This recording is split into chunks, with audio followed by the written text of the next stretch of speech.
For 1 minute. Gentleman is recognized. Thank you, Mr. Speaker. Mr. Speaker, my colleagues, last August I had the honor to march in Atlanta in recognition of the 40th anniversary of the Voting Rights Act, joining our colleague, Congressman Lewis, the Reverend Jesse Jackson, and so many other leaders. I took with me the commitment of more than 200 House Democrats that we would vote 100% to reauthorize and strengthen this landmark legislation, and we stand by that commitment today. In May, I was proud to join Speaker Hastert and the Senate leaders, Senator Frist and Senator Reid, to march down the steps of the Capitol and reaffirm our commitment to passing the legislation to strengthen and reauthorize the Voting Rights Act for another 25 years. Today, we have the opportunity, indeed the privilege, to honor that bipartisan commitment. In that spirit, I wish to acknowledge the steadfast leadership of Chairman Sensenbrenner. Thank you, Mr. Sensenbrenner.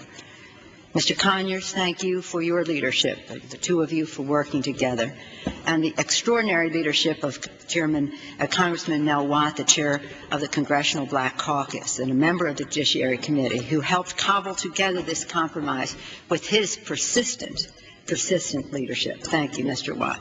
I also salute the chair of the Hispanic Caucus, Congresswoman Grace Napolitano, and the chair of the Congressional Asian Pacific American Caucus, Congressman Mike Honda, for their leadership. And of course, as with so many of our colleagues, we're very privileged to acknowledge Congressman John Lewis, the conscience of the Congress. Voting rights and civil rights in America are possible because of his courage and personal sacrifice, and that of so many other brave Americans who fought for the cause of freedom and justice.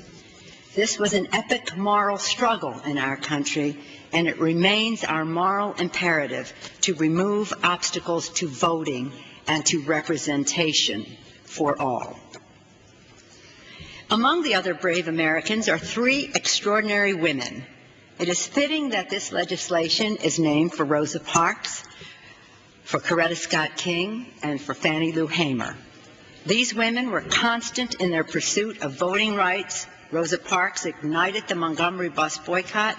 Fannie Lou Hamer electrified the 1964 Democratic Convention, where she said, "I'm sick and tired of being sick and tired," and was successful in getting her African-American delegates recognized at the convention.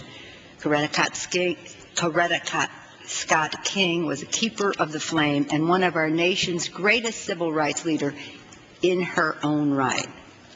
40 years ago, in one of our nation's finest hours, we came together to give teeth to the 15th Amendment, to overcome bigotry and injustice, and to secure the fundamental right to vote.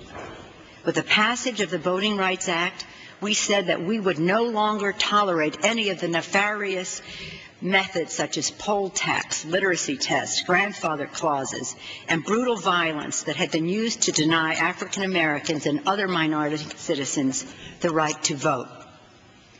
Within months of the Voting Rights Act's passage, 250,000 new African American voters had been registered.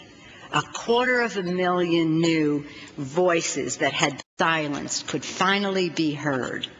They, along with millions to follow, changed the world with a vision of justice, equality, and opportunity for all. We see its impact in the halls of Congress. 81 African American, Latino, Asian, and Native American members. We all know that America is at its best when our remarkable diversity is represented in our halls of power. We also know that we still have a great distance to go in order to live up to our nation's ideals of equality and opportunity. That is why the Voting Rights Act is still necessary, and that is why any amendments to weaken it must be rejected. I urge our colleagues to vote no on changing pre-clearance provisions, diminishing language assistance, and shortening the authorization period. Make no mistake, the 10-year limitation on key VRA provisions seriously undermines its effectiveness.